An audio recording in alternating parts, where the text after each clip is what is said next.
დღეს მინდა მოგითხროთ ერთი ამბავი, რომელიც მოყვა ერთმა მამაკაცმა. მან ერთ დღეს აღმოაჩინა, რომ სახლიდან ქრებოდა ხახვი. და როდესაც დააკვირდა ამ მოვლენას, აღმოაჩინა, რომ თავისი პატარა ქალიშვილი აკეთებდა ამას.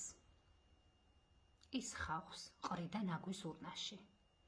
და როდესაც კითხა მიზეზი თუ რატომ აკეთებდა ამას, მან უთხრა, რომ მამა, დედა ყოველთვის ტირის ორი მიზეზის გამო. ერთი ხარ შენ და მეორე არის ხახვი.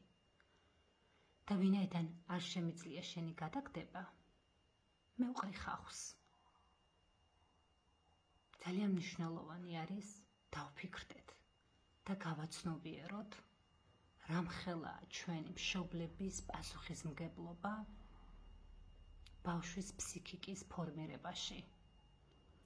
და მინდა გთხოვოთ, გითხრათ, გირჩიოთ, რომ არასოდეს შვილები არ დააყენოთ ასეთი არჩევანის წინაშე.